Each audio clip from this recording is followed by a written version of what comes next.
Baik,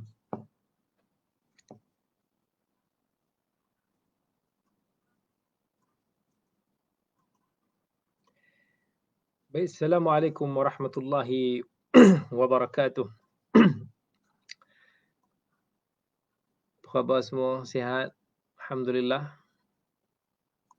InsyaAllah malam ni kita ada kuliah sikit. Kita kuliah ringkas sekitar dalam 1 jam. InsyaAllah. Ya betul. Sila dengar, jangan tidur.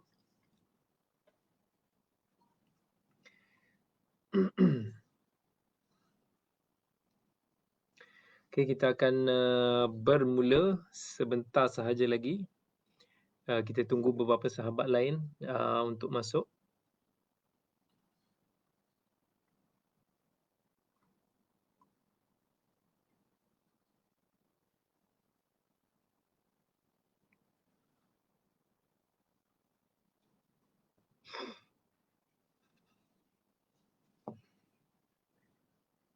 Macam mana semua minggu PKPP?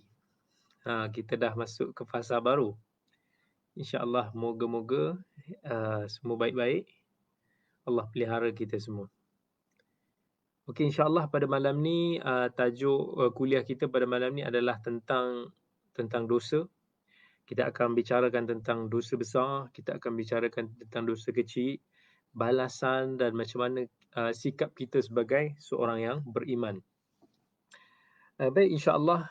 A'udzubillahi minasyaitanirrajim. Bismillahirrahmanirrahim. Alhamdulillahi rabbil alamin.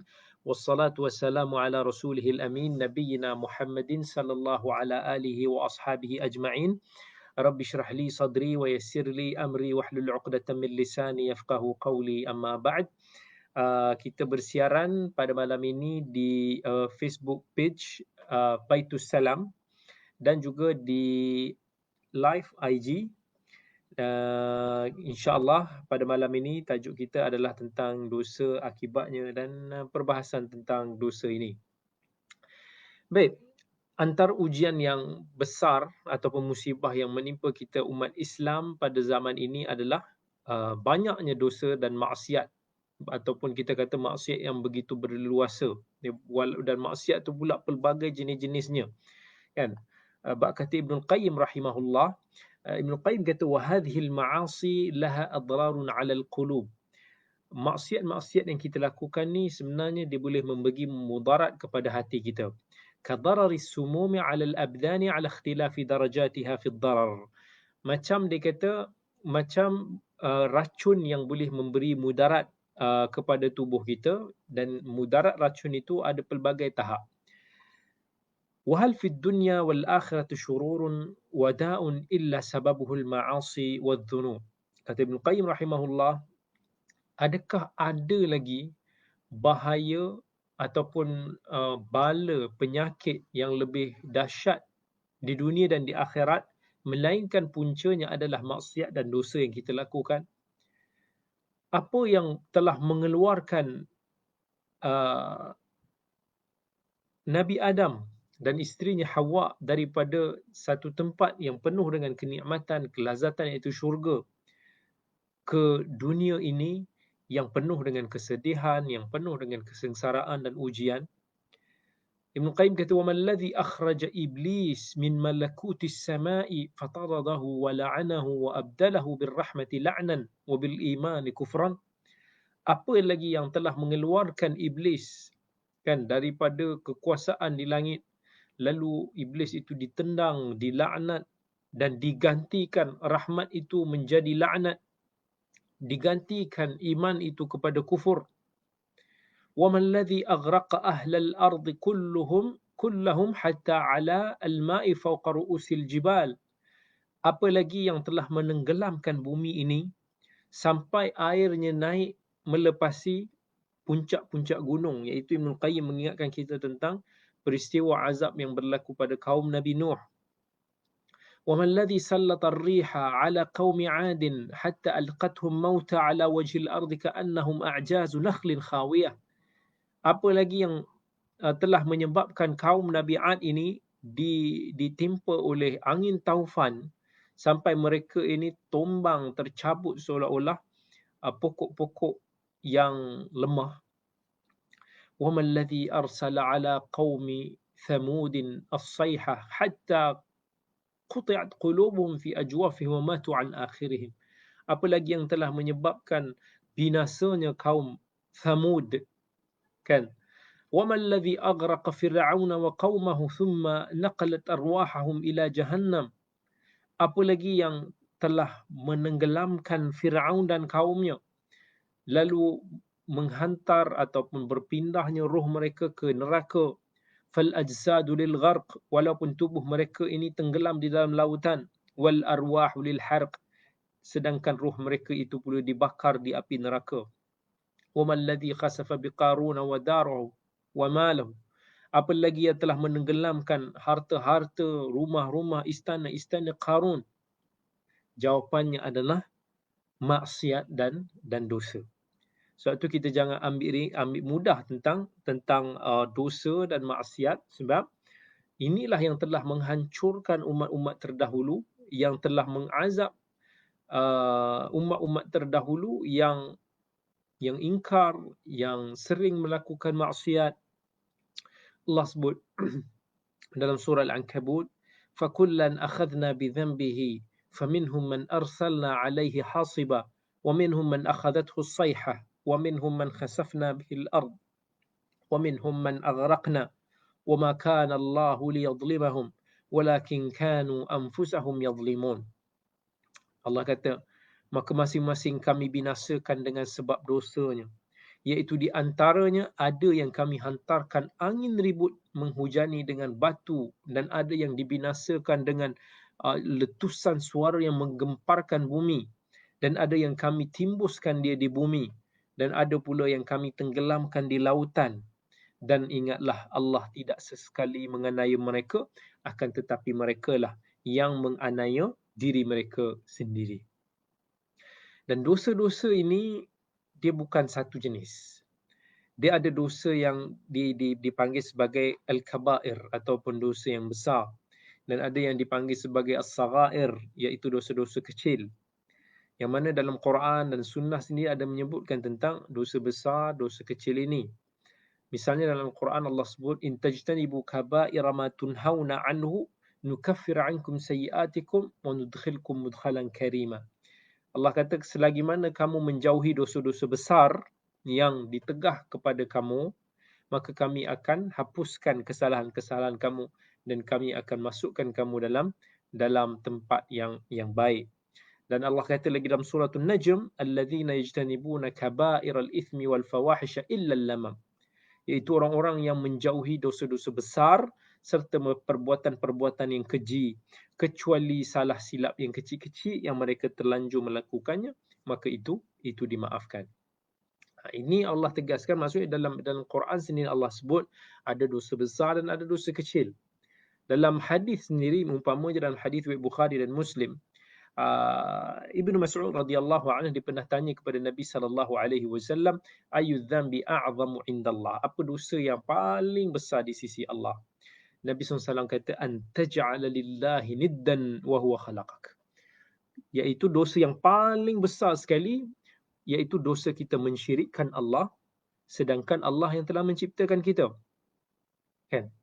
Kemudian Ibnu Mas'ud kata, inna dzalika la'azim, besar tu. Thumma ay, kemudian apa ya Rasulullah? Nabi SAW kata, an taqtula waladaka makhafata ay yut'ima ma'ak. Ay yut'ima ma'ak. Kamu bunuh anak kamu kerana kamu khawatir dia makan bersama. Maksudnya dia khawatir miskin lah. Ada orang zaman jahiliah dulu dia bunuh anak-anak ni sebab dia tak mau anak dia rasa anak ni bukan rezeki, sedangkan anak ini rezeki. Ini yang ramai daripada masyarakat kita pun kadang-kadang merasakan anak ini sebenarnya mengurangkan rezeki kita. Sebab tu ramai daripada kita plan-plan kan, risau-risau kalau anak ramai ni macam mana nak makan, macam mana nak dapat duit, macam mana pendidikan, macam mana itu dan ini. Itu kita bincangkan lain hari. Kemudian Ibnu Mas'ud tanya, thumma ay, kemudian apa lagi ya Rasulullah? Dosa yang paling besar, Nabi kata, antuzani bihalilati jar, kamu berzina dengan anak jiran kamu. Maksudnya kita mengkhianati amanah kejiranan yang sepatutnya jiran ini orang yang paling menjaga keselamatan jirannya, tapi kita mengkhianati amanah tersebut.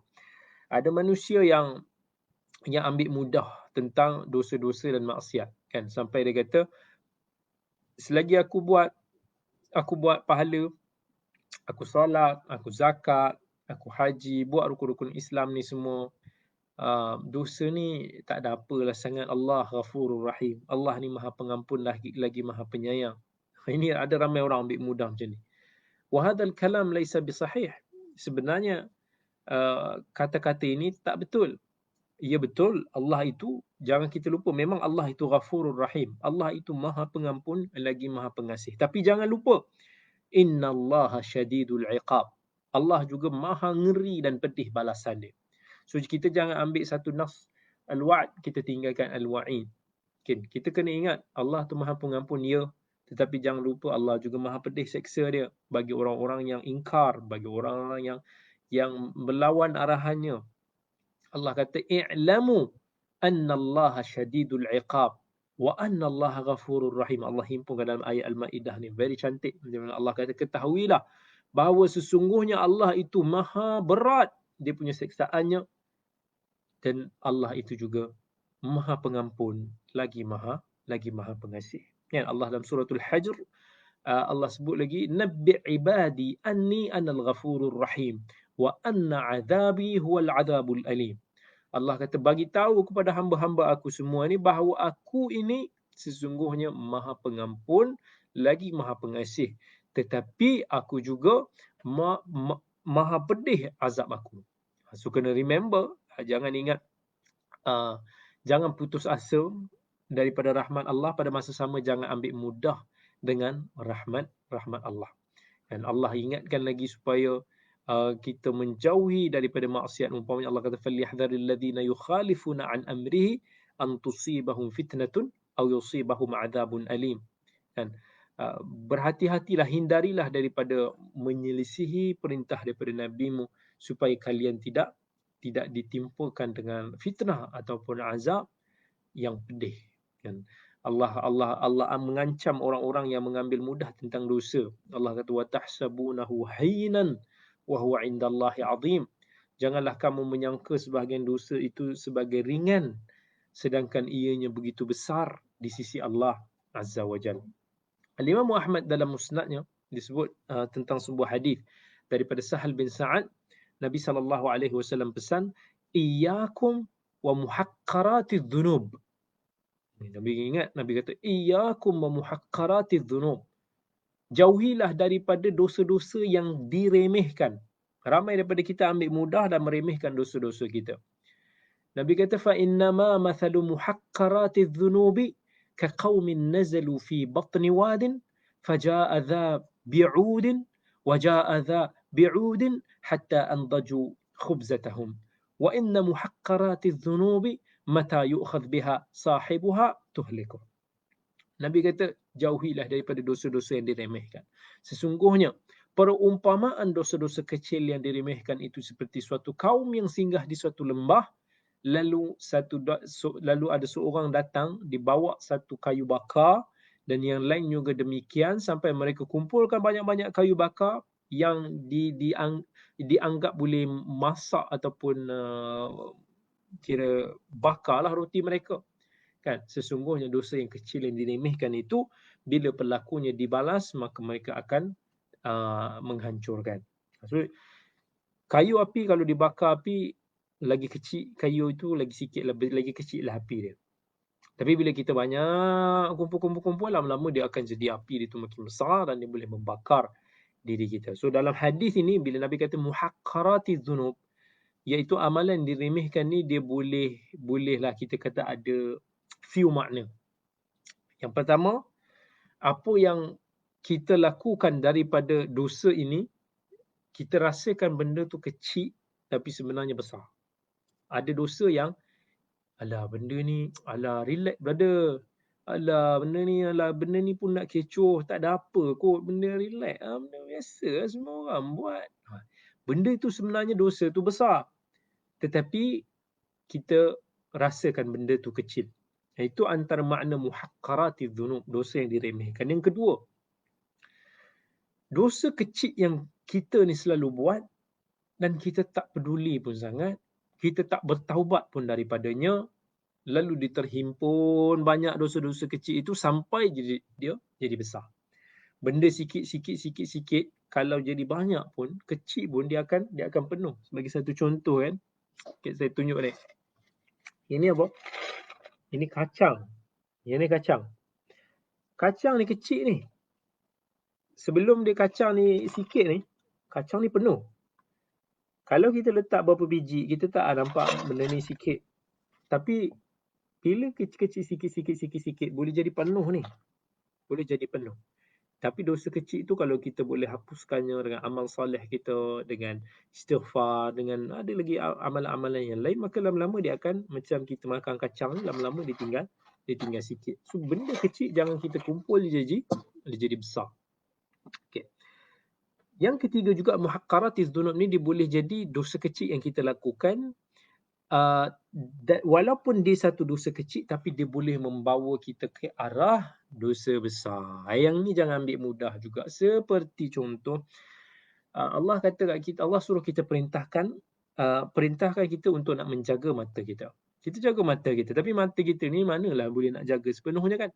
Kadang-kadang tak sengaja, kadang-kadang sengaja. Dia sebahagian daripada dosa kecil. Tapi kalaulah kita tak jaga betul-betul, kita ambil mudah dosa kecil kita pun, buat tak tahu je ni, lama-lama tiba-tiba dia boleh membawa kita daripada dosa mata kita ni, dia boleh bawa kita kepada dosa yang lebih besar. Kita tak tahu, mungkin zina dan sebagainya. Wal'iyadzubillah.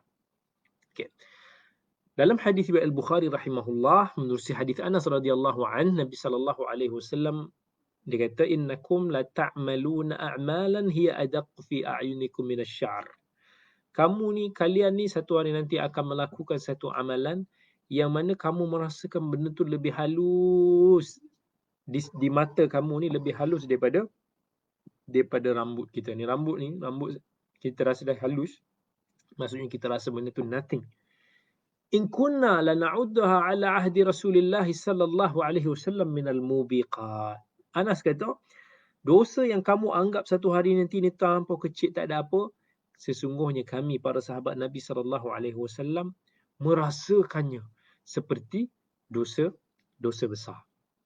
Ini beza orang yang merasakan bimbang tentang maksiat yang dilakukan dengan orang yang memang dia tak kisah. Kerana satu maksiat, jangan kita lupa, kerana satu maksiat para sahabat radhiyallahu anhum tewas di perang Uhud ketika mana mereka menyanggah perintah Nabi sallallahu alaihi wasallam supaya stay di atas bukit Uhud, lalu mereka derhaka. Maksudnya bukanlah sengaja derhaka, tapi kerana merasakan mereka diambang kemenangan sampai terleka begitu, maka akhirnya terbunuhlah 70 daripada para sahabat Nabi sallallahu alaihi wasallam semasa perang Uhud. Kerana satu maksiat boleh menyebabkan seseorang itu masuk ke dalam api neraka. Macam dalam hadis Nabi kata, dakhalat imra'atun nar fi hirratin rabatatha fala hiya at'amatha wala hiya arsalatha ta'kulu min khashashil ard hatta matat hazla. Kerana satu dosa seorang wanita yang Nabi bawa dalam cerita ni, yang dia kurung kucing dia tak bagi makan, dia tak bagi minum sampai mati kebuluran. Kerana satu dosa ini, dia ini dicampakkan dalam api neraka. Dan ada juga daripada kita yang terlalu mengambil mudah tentang lisan kita. Kadang-kadang kita rasa tak ada masalah, kita belasah, kita cakap kan. Yang penting hati kita baik. Itu kita cakap kan. Sedangkan Nabi SAW beritahu, innal abda la yatakallam bil kalimah ma yatabayyana fiha yuhwa biha fin nari ab'ada ma bainal masyriqi wal maghrib. Seorang hamba yang tak peduli apa yang dia nak cakapkan, dia tak pilih pun, dia cakap je, dia laser je, dia bedah je, dia mana pun dia cakap je. Kan kadang-kadang kita rasa, oh itulah tanda kejujuran, ataupun itulah tandanya kita berterus terang. Sedangkan perkataan itu boleh mendatangkan kemurkaan di sisi Allah Azza wa Jal, sama ada kerana salahnya perkataan tu, ataupun kerana kita menyakiti orang lain di tempat yang tidak sepatutnya. Maka Allah kata kerana satu kalimah itu, maka kita akan dicampakkan lebih jauh daripada timur dan barat. Wal'iyadzubillah. Di api neraka nanti. Jadi satu maksiat kerana satu maksiat telah mengeluarkan Nabi Adam alaihissalam daripada syurga, seterusnya sampai ke bumi ini. Sebab tu kata syair, tasilu dhunubu ila dhunubi wa tartaji darkul janan biha wa fawzul abid wa nasita anna Allah akhraja Adaman minha ila dunya bi dhanbin wahid. Nak bagi tahu tentang kita ni kadang-kadang ambil mudah tentang satu dosa, tetapi kerana satu dosa ini seseorang itu Nabi Adam dicampakkan ataupun diturunkan daripada syurga ke bumi ini. Sebab tu kata Al-Auza'i rahimahullah, la tanzur ila sigharil ma'siyah walakin nanzur ila 'izamati man 'asait. Jangan kamu lihat kecilnya maksiat yang kamu lakukan, tetapi lihatlah besarnya yang kamu ingkari itu. Maksiat ni maksudnya keingkaran. Kita ingkar kepada Allah Azza wa Jalla. Jangan kita tengok maksiat tu kita rasa kecil, tapi kita tengok siapa yang kita lawan tu. Maksudnya Allah yang maha agung lagi maha besar tu, kita berani nak lawan dia. Kita kena dalam bab ni kita kena check, kita kena tahu. Okay, so kita sentuh sikit tentang apa itu perbezaan antara dosa besar dan dosa kecil. Sebab ada banyak pendapat ulama yang menjelaskan tentang apa itu dosa besar dan apa itu dosa kecil. Contohnya antara pendapat itu ada yang kata dosa besar ni adalah dosa yang dikaitkan dengan hukuman di dunia atau ancaman di akhirat, atau pelakunya diancam mendapat laknat serta kemurkaan daripada Allah Azza wa Jalla. So kalau ada hadis-hadis, ada ayat-ayat yang bagi tahu kalau dia buat macam tu sekian-sekian, maka dia akan mendapat ghadab Allah, dia akan mendapat kemurkaan Allah, dia akan mendapat laknat daripada Allah. Ini petanda benda tersebut adalah dosa besar. Sedangkan dosa kecil ini dia tak adalah sampai mengundang laknat Allah serta-merta, melainkan sekiranya dia menjadi besar. Ataupun dosa kecil adalah dosa perantara menuju ke dosa besar. Sebagai contoh tadi kita bagi, zina tak dinafikan adalah dosa yang besar. Maka dosa-dosa yang menjadi penyebab perantara yang mendorong kita untuk melakukan dosa besar ini, maka dia adalah dosa kecil. Macam contohnya kita tak jaga mata kita dan yang kita dah sebut tadi itulah. So ini antara pandangan yang disebut oleh Syekh Abdul Rahman As-Sa'di rahimahullah. Nabi SAW besar atau kecil, even kecil pun Nabi SAW larang kita daripada ambil mudah. Kan tadi kita dah kata, iyyakum wa muhaqqaratiz dhunub fa innahunna yajtami'na 'ala ar-rajuli hatta yuhlikanna. Hati-hati kalian dari dosa yang diremehkan, kerana sesungguhnya dosa-dosa yang diremehkan itu akan berkumpul pada diri seseorang sehingga dia membinasakan dia. Kemudian Nabi SAW ada bawa dalam sebuah hadis riwayat Ahmad tentang perumpamaan bahayanya orang-orang yang meremeh ataupun mengambil mudah tentang dosa-dosa kecil ni. Nabi bawa Nabi SAW ni, dia nak mudahkan kefahaman kita. Dia selalu bawakan kita tentang beberapa perumpamaan, misal yang metafor ke yang boleh buatkan kita ni lebih memahami tentang satu-satu perbahasan. So dalam hadis riwayat Ahmad ni Nabi SAW sebut, مثل محقرات الذنوب كمثل قوم سفر نزلوا بأرض قفر معهم طعام لا يصلحهم إلا النار فتفرقوا فجعل هذا يجيء بالروثة ويجيء هذا بالعظم ويجيء هذا بالعود حتى جمعوا من ذلك ما أصلحوا به طعامهم فكذلك صاحب المحقرات يكذب الكذبة ويذنب الذنب ويجمع من ذلك ما لعله أن يكبه الله bihi ala wajhi fi nari jahannam. Perumpamaan ni macam sekelompok orang yang singgah ke satu daerah yang tak berpenghuni, datanglah tukang masak, kemudian satu-satu pergi datang bawa kayu bakar lah. Sampai dia dah kumpulkan, dihidupkan jadi api yang berkobar-kobar, dia buat apa sahaja yang mereka boleh lempar lah ke dalam api tersebut. Begitu juga dengan dosa yang kita lakukan. Boleh kali kadang kita menipu satu kali, kita buat satu dosa, sampailah berkumpulnya kayu-kayu api itu, lalu akhirnya kita akan dibakar. Wal'iyadzubillah.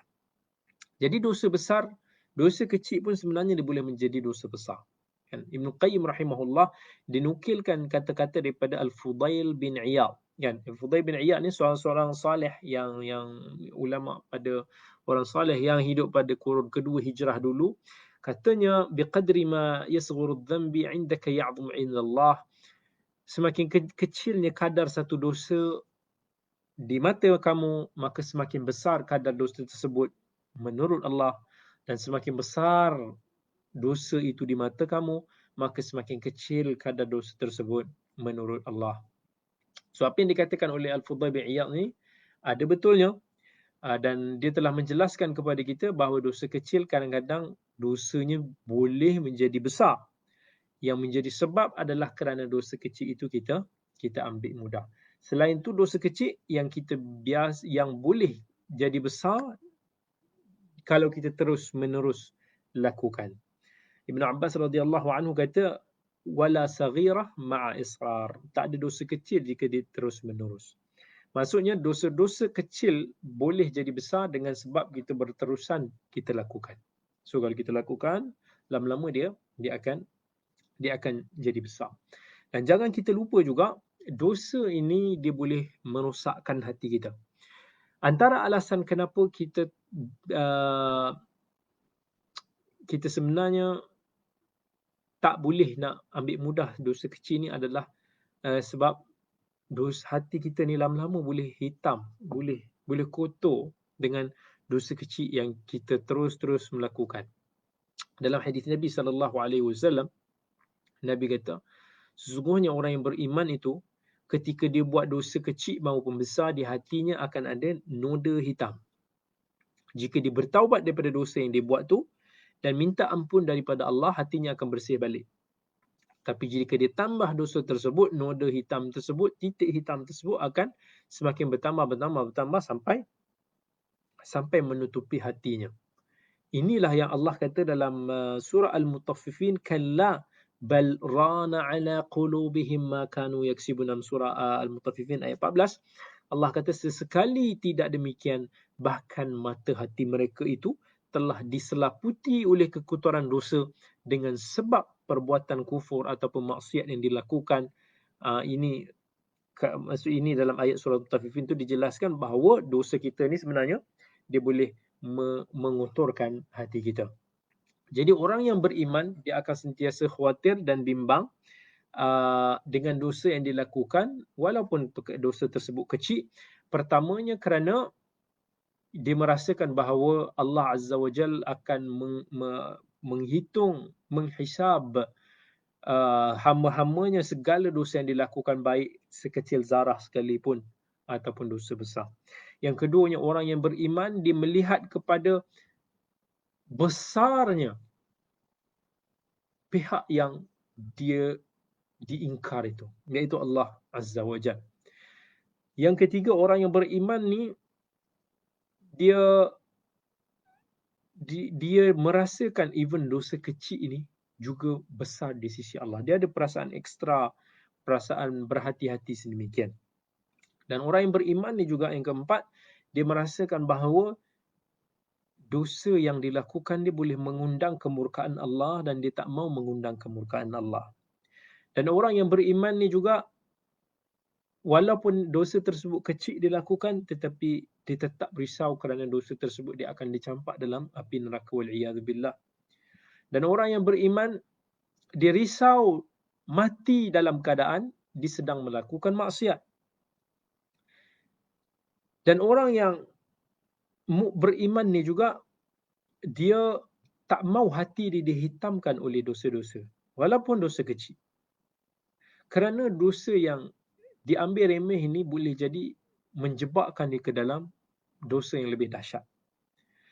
Orang yang beriman, dia merasakan bahawa dosa ni disaling tarik antara satu sama lain. Bukan kita buat satu dosa ni, lepas tu dah kita selamat. No. Kita buat dosa ni, nanti ditarik dosa lain. Kita buat ni, ditarik. Dia sentiasa berantai. Dan orang yang beriman ni, dia sentiasa akan bersegera untuk beristighfar dan bertaubat di atas kesilapan yang dilakukan. Dan orang yang beriman ni, dia tidak akan sesekali meremehkan sebarang dosa, apa pun, baik yang kecil maupun yang besar.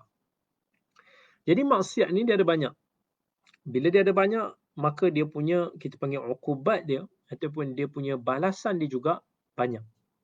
Dan Ibn Qayyim ada sebut dalam kitab Al-Jawabul Kafi, dia kata antara balasan ataupun ancaman kan bagi orang-orang yang bergelumang dengan maksiat ni, pertama sekali kata Ibn Qayyim, dia boleh menjebakkan kita dalam lembah kehinaan. Kerana kemuliaan itu ialah melalui ketaatan kepada Allah, dan kehinaan itu berada dalam melakukan maksiat kepadanya. Sebab tu dalam Quran Allah kata, man kana yuridul izzata falillahil izzatu jami'a. Siapa yang inginkan kemuliaan, maka milik Allah adalah segala kemuliaan. Dan Allah kata, walillahil izzatu walirasulihi walilmu'minin. Dan bagi Allah, milik Allah itu segala kemuliaan, bagi Rasulnya dan bagi orang-orang yang beriman itu segala kemuliaan. Jadi mafhum mukhalafahnya, ataupun kita kata kefahaman antonimnya, dosa, syaitan, maksiat ni semua hina.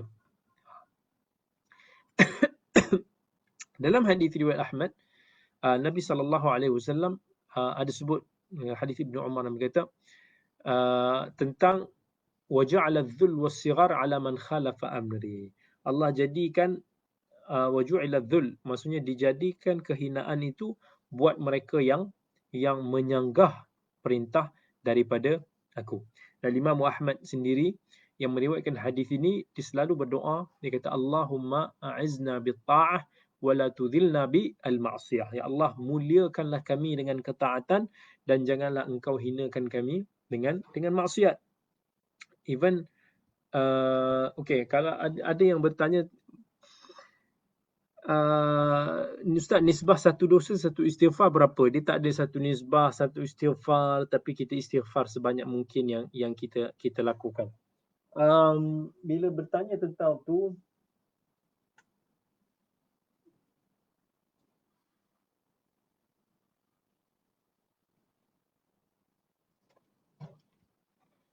ini antara kitab yang membicarakan sangat bagus tentang al-istighfar wa thamarati fil Qur'ani was sunnah. Istighfar dan dia punya hasil dia, apa yang disebutkan dalam Al-Quran dan Sunnah, yang ditulis oleh Dr. Sulaiman As-Sadiq. Nah, ini satu kitab yang bagus untuk kita fahamlah tentang istighfar. Banyak. Jangan kita kira istighfar je selagi kita mampu. Baik. Kemudian dalam doa kunut kita sendiri pun kalau kita doa kunut pun kita ada sebut innahu la yudhillu man walait. Ya Allah, sesungguhnya dia yang tidak menghina orang-orang yang mendapat pertolongan daripadanya. So orang yang taat kepada Allah, orang yang sentiasa akan mendapat pertolongannya. Dan sebab tu Nabi SAW sendiri pernah nasihat kepada kaum Ansar. Nabi kata, ya ma'syaral ansar, alam takunu adhillah fa'azzakumullah. Bukankah kalian dahulunya pernah berada dalam kehinaan? Maksudnya ketika mereka ni belum lagi masuk Islam, masih lagi dalam kekufuran. Lalu Allah muliakan kamu. Maksudnya Allah muliakan orang Ansar ini dengan agama Islam. Sebab tu kata Ibnul Mubarak rahimahullah, dia kata ra'aitu adh-dhunuba tumitul quluba wa qad yurithu adh-dhulla idmanuha wa tarku adh-dhunuba hayatul qulubi wa khairun li nafsika isyanuha.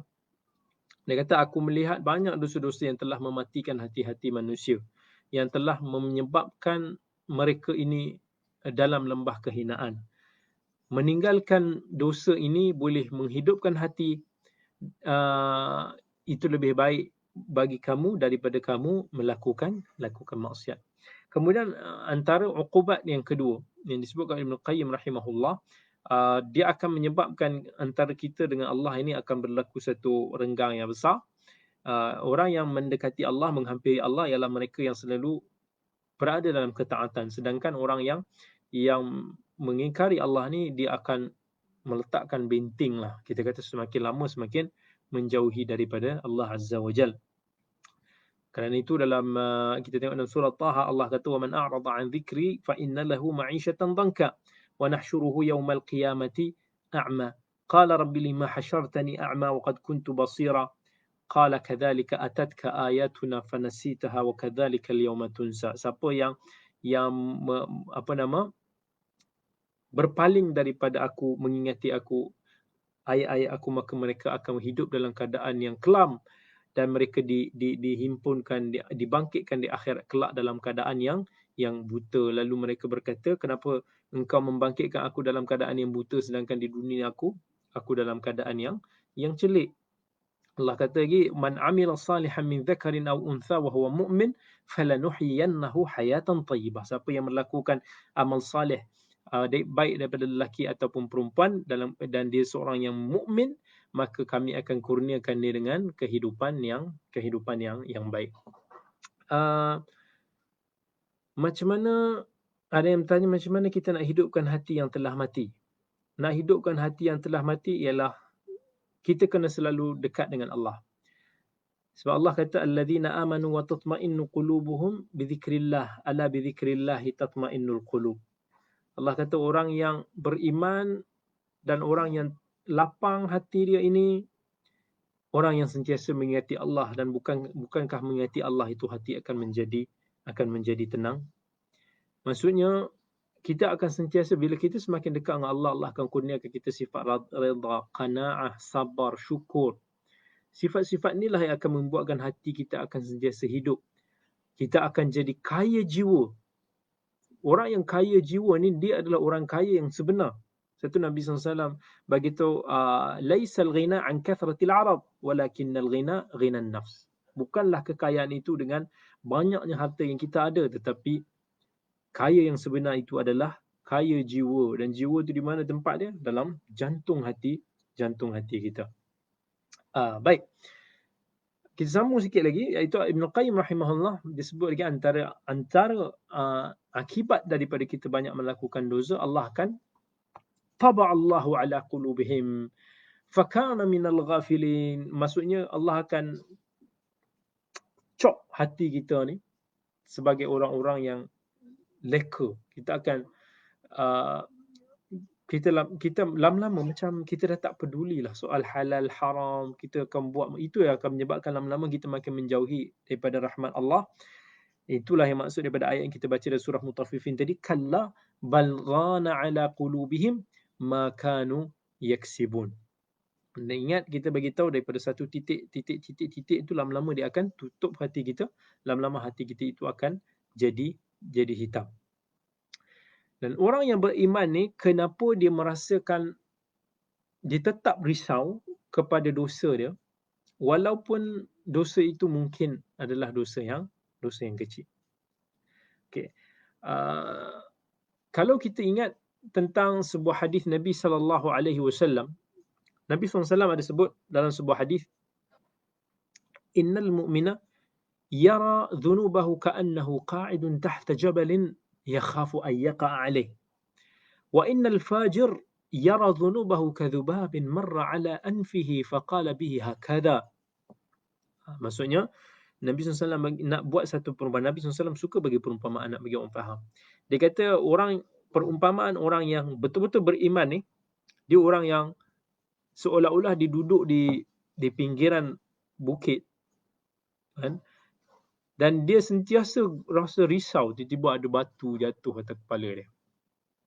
Maksudnya dia sentiasa risau ada dosa. Dia takut, dia tak secure rasa. Tetapi orang yang fajir, orang yang pelaku maksiat ini, dia melihat dosa dia macam lalat je. Yang hinggap di hidung dia, dia halau macam tu. Dia tak rasa apa pun, nothing. Hilang, datang balik, hilang, lalat, datang balik. Masya Allah, Nabi buat satu perumpamaan yang menarik dan mudah untuk nak kita faham.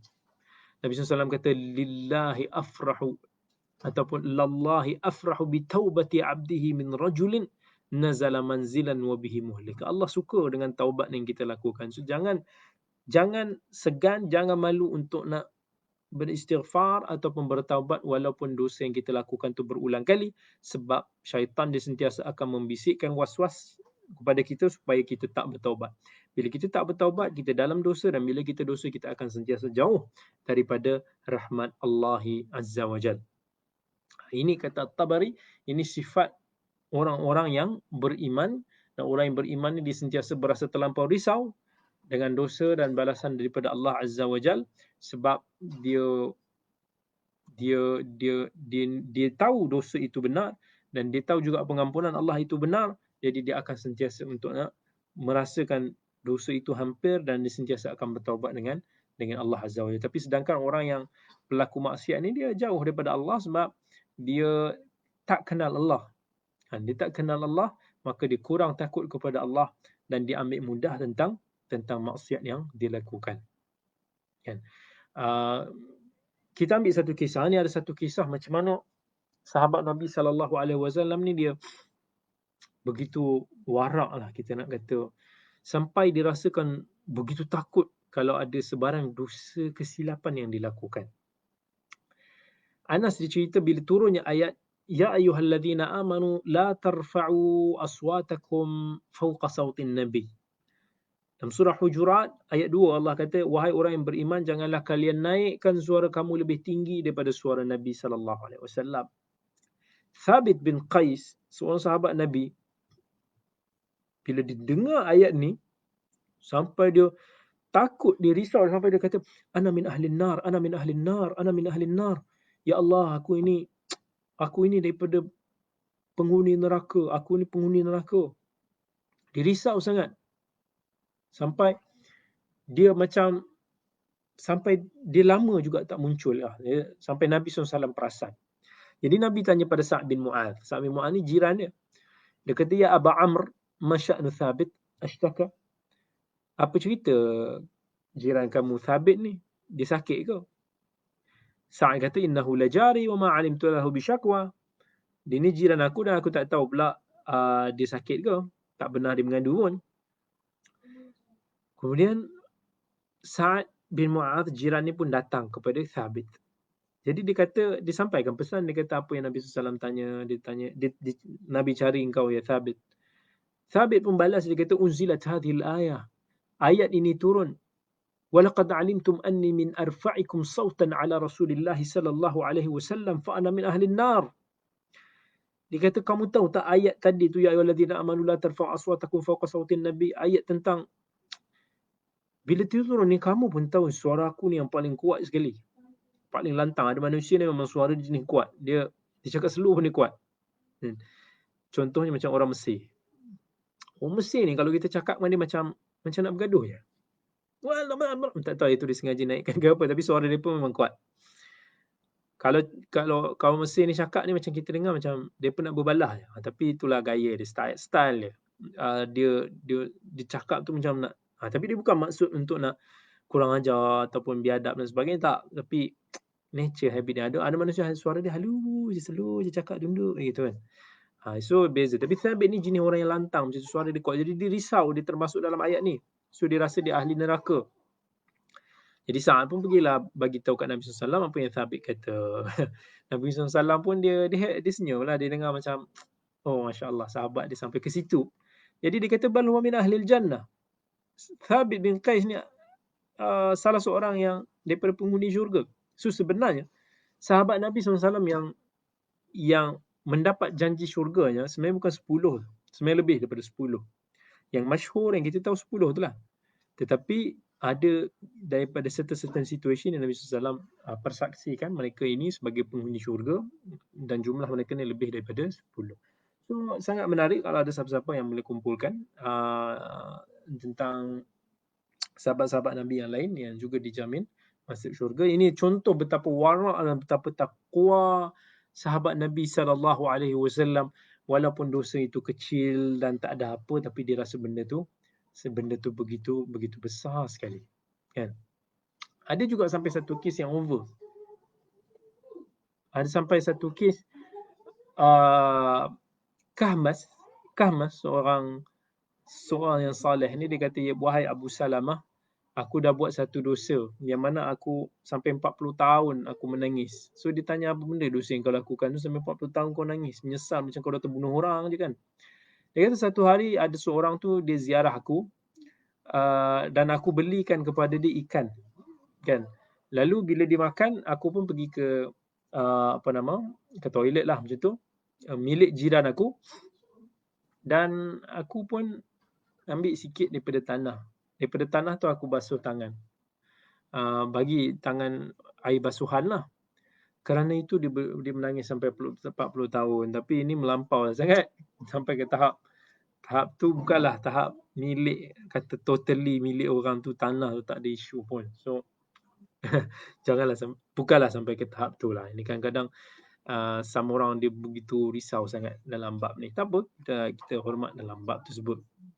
Tapi orang beriman apa pun, dia tetap tak ambil mudah dosa kecil. Dia merasakan dosa kecil itu juga adalah sebahagian daripada dosa besar. Kita renungkan Allah sebut dalam suratul Kahfi, Allah kata wa wudi'al kitab fataral mujrimina mushfiqina mimma fihi wa yaquluna ya waylatana ma li hadzal kitab la yughadiru saghiratan wala kabiratan illa ahsaha wa wajadu ma 'amilu hadiran wa la yadhlimu rabbuka ahada.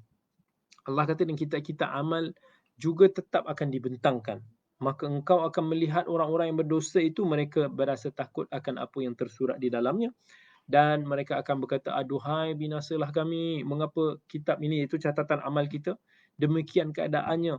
Ia tidak meninggalkan apa pun yang kecil maupun yang besar, melainkan semuanya itu akan dihitung. Dan mereka akan dapati segala yang mereka kerjakan itu tertulis di dalamnya. Segala anything, apa yang kita lakukan, benda yang orang nampak, orang tak nampak, orang kecil, ya subhanallah. Kita minta supaya Allah tutup aib kita. Ke akhirat nanti subhanallah.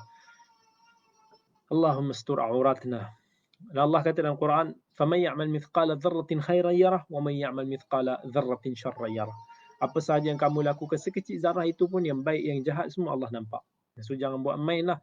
Ma yalfidhu min qawlin illa ladayhi raqibun atid. Tak ada satu lafaz pun yang kita ucapkan melainkan ditulis oleh raqibun atid, dan akan ditulis oleh malaikat yang mencatat amal kita. Orang yang beriman juga macam tadi kita begitu, dia akan sentiasa melihat kepada besarnya, agungnya Allah itu Azza wa Jal untuk nak dilawan. Jangan tengok kepada saiz maksiat yang kita lakukan. Kan? Sebagai contoh, kalau kita kata, kalau kita duduk sebelah kebun diraja. Kebun diraja tu ada pagar. Berani tak kita nak masuk kebun diraja yang berpagar tu? Mesti kita tak berani. Seolah-olah kalau kita masuk ke kebun tu, kita akan mengundang kemurkaan raja kita. Dan kita ni menjaga manusia ni, kita merasakan manusia tu lebih dekat dengan kita daripada Allah Azza wa Jalla. Sedangkan Allah itu lebih tinggi daripada segala-galanya. Siapa yang mengingkari, melakukan maksiat kepada Allah, maka dia telah melanggar pagar batasan yang telah Allah sebutkan. Jangan sesekali. Kita kena ingat bahawa walaupun dosa kita itu mungkin kita rasakan kecil, tapi barangkali di sisi Allah ianya begitu akan besar. Sebab pandangan manusia ini boleh jadi berbeza dengan pandangan Allah Azza wa Jalla. Allah itulah yang telah mensyariatkan segalanya. Jadi tengok kepada macam mana orang munafik dulu yang lemah iman, dia menganggap fitnah Aisyah radhiyallahu anha, isteri Nabi SAW ketika itu, untuk berlaku curang. Sampai mereka fitnah, mereka sebarkan fitnah tersebut. Dia rasa benda tu kecil, kan? Tapi apa Allah kata dalam surah An-Nur, bila Allah bersihkan balik Aisyah daripada tuduhan tersebut, Allah kata, "Walaula fadlullahi alaikum wa rahmatuhu fid dunya wal akhirah lamassakum fima afattum fihi adzabun azim." Allah kata, tak kerana kurniaan daripada Allah, rahmat Allah di dunia dan akhirat, Allah pasti akan timpakan mereka segera dengan azab yang pedih. Ittalaqawnahu bi alsinatikum wa taquluna bi afwahikum ma laysa lakum bihi ilm wa tahsabunahu haynan wa huwa 'indallahi 'azim. Masa depa tengah duk fitnah benda-benda tersebut, kemudian Allah kata mereka menyangka bahawa benda tersebut kecil, sedangkan ia yang besar di sisi Allah. Walaula idh sami'tumuhu qultum ma yakunu lana an natakallama bihadza subhanaka hadza buhtanun 'azim. Alangkah bagus kalau masa mereka mendengar tentang khabar fitnah tersebut, kami tak mau cerita benda ni, diam. Dan subhanak, sebab takut terjebak dalam pendustaan yang besar. Itu kita kena hati-hati. Bila ada apa-apa tuduhan sama orang, kemudian jangan mudah untuk nak kita sabitkan. Saya tak kisahlah apa pun. Benda ni kita jangan buat main-main. Kita jangan uh, jangan, yalah, kadang-kadang kita baca berita, kita tengok fulan dituduh sekian, fulan dibebaskan sekian. Dan sama ada kita dalam hati kita cenderung nak kata dia buat ataupun dia tak buat, tapi jangan mudah-mudah untuk nak kita menghukum. Kerana yang menjatuhkan hukuman adalah pihak berautoriti. Dan kita tak berada di tempat tu, kita tak tahu segala bukti dan kita tak akan berani bersumpah 100% yang kita di atas kebenaran, di atas apa yang kita cakap. Sebab tu hati-hati. Jangan duk sibuk untuk nak kata fulan ini melakukan itu, fulan ini tak melakukan itu. Melainkan kita betul-betul yakin perkara tersebut. Kita kena belajar daripada ibrah, daripada banyak sirah-sirah Nabi SAW. Tapi banyak kita, especially dalam isu-isu politik ni, dia mudah tewas kan. Kita rasa nak je nak cantas semua orang. Ini tak elok lah. Benda-benda macam ni kena lebih ada sifat warak lagi. Dan kita ingat tak masa Nabi SAW dengar Aisyah radhiyallahu anha yang sindir je, Safiyah ni bukan anak murid saya Safiyah tu. Yang ni Safiyah, isteri Nabi SAW yang anak kepada pengetua Yahudi, dia rendah sikit. So Aisyah radhiyallahu anha, dia macam bila dia nak kata, dia nak refer tu Safiyah, dia seolah buat macam gitu je lah, macam alah dia tu macam si pendek itulah.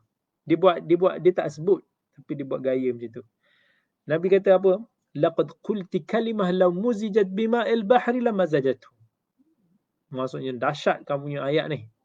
Kau dah sebut sesuatu yang kalau dicampak ke dalam lautan sekalipun berubah air laut tersebut. Dia kata lah, Aisyah kata, wa hakaitu lahu insanan, aku cuma nak gambarkan keadaan fizikal orang yang aku cerita tu je. Nabi kata, kita tak suka kan kalau orang sifatkan kita dengan sesuatu yang kita macam kekurangan sikit. Benda tu sebut, kalau betul, dia adalah, di belakang dia pula, dia adalah satu umpatan. Jadi, kadang-kadang benda ni menimpa kita. Ya, Aisyah dalam keadaan ini, dia tak tahulah kot benda tu salah. Jadi dia ingat sekadar nak menggambarkan sifat tersebut, dan bila dia sedar Nabi dah tegur, dia pun terima dan dia beristighfar terus kepada Allah. Ni nak kata benda kecil, kadang kita ambil mudah kan. Kita, siapa tu? Alah si pemfitnah tu, si pendusta tu, mudah. Kita jangan mudah-mudah, sebab benda yang kita rasa remeh itulah yang akan menyebabkan kita ni mendapat kemurkaan Allah Azza wa Jal. Kan? Siapa daripada kita kat sini yang berani nak mengingkari perintah daripada raja kita, agung kita sebagai satu contoh? Itu baru kita takut manusia. Macam mana tu takutnya kita kepada Tuhan yang raja kepada segala raja ni semua.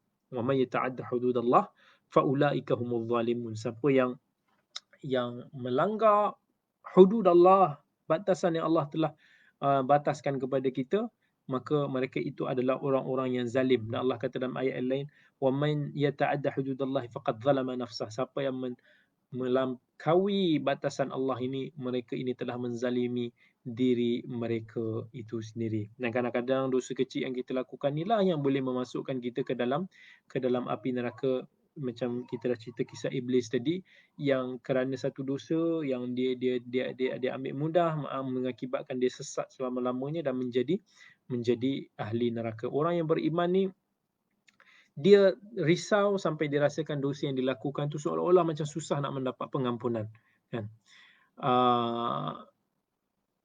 Abu Bakar radhiyallahu anhu, dia pernah sebut, innallaha yaghfirul kaba'ir fala tayasu wa yu'adzibu 'ala as-saghair fala taghtarru.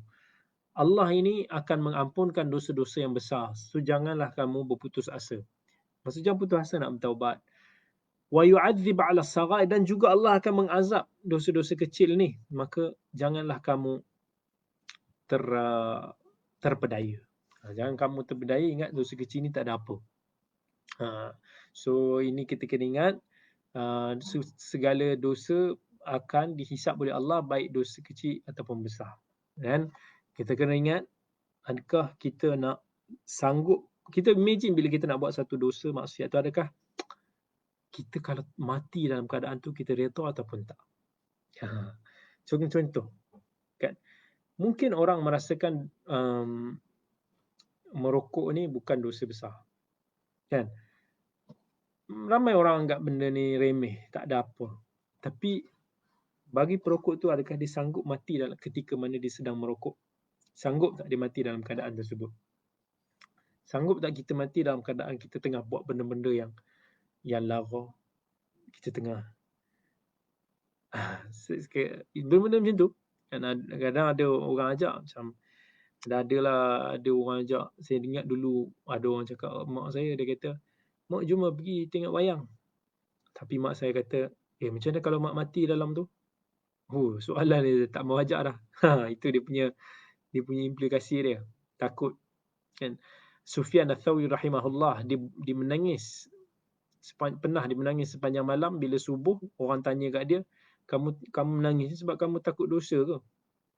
Tapi dia kata, dzunub ahwan min hadha innama abka khaufan min su'il khatimah. Dia kata dosa tu ialah berat, tapi tak seberat daripada aku takut mati dalam keadaan su'il khatimah, dalam pengakhiran yang tak baik. Jadi kita jangan sesekali ambil mudah tentang dosa yang kita lakukan. Boleh jadi dia boleh jadi besar. Ingat hadis Nabi antaranya sebut la'anallahu sariq yasriqul bayda fatuqta' yaduhu wa yasriqul habl fatuqta' yaduhu. Allah melaknat orang yang pencuri yang mula-mula ni dia cuma curi telur, nothing, tak ada apa. Kemudian akhirnya dia mencuri sesuatu yang menyebabkan tangan dia dipotong. So daripada benda kecil, orang kata daripada dosa berbohong, lama-lama jadi pencuri. Itu pun kena betul-betul kena faham, dan kita kena jauhkan. Okay? Daripada tu, so insya-Allah kita doakan moga-moga Allah pelihara kita semua daripada dosa. Dan kalau ada pun, dan of course Nabi kata kullu bani Adam khata', setiap daripada anak Adam itu sering melakukan kesilapan, wa khairul khata'un at-tawwabun, dan sebaik-baik orang yang melakukan kesalahan adalah orang yang bertaubat. Banyak bertaubat. Bersegera kita bertaubat. Jangan kita tangguh, jangan kita timbun lagi dengan maksiat kita bertalu-talu. Jangan kita tangguh sebab kita tak tahu bila kita akan mati. Boleh jadi kita kata tak apalah, aku bertaubat nantilah minggu depan. Kita tengok esok kita mati, tak sempat bertaubat. Wal'iyadzubillah. Moga Allah pelihara kita semua. Jadi insya-Allah jangan putus asa daripada rahmat Allah bagi mereka yang selalu melakukan dosa. Jangan sesekali putus asa daripada rahmat Allah. Dan orang yang macam kita ni yang banyak melakukan dosa ni juga, jangan terpedaya dengan dosa-dosa yang kita lakukan. Jangan pernah sesekali kita anggap kesalahan itu satu perkara yang remeh. Orang yang beriman tadi kita dah kongsi, orang yang beriman sentiasa rasa bahawa dosa dia itu umpama gunung yang akan jatuh hempap kita, yang boleh menyebabkan kita mati, binasa dan tak selamat. Jadi insya-Allah, alhamdulillah, sekadar itu sahaja dulu pada malam ini, perkongsian kita pada malam ini. Dan apa yang baik itu datang daripada Allah, dan apa yang tidak itu datang daripada kelemahan diri saya sendiri. Aqulu qawli hadza wa astaghfirullahal azim li wa lakum. Wassalamualaikum warahmatullahi wabarakatuh. Selamat malam kepada sahabat-sahabat di Facebook dan juga di Insta Live. Kita berjumpa lagi. Jangan lupa insya-Allah di Insta Live pada hari Jumaat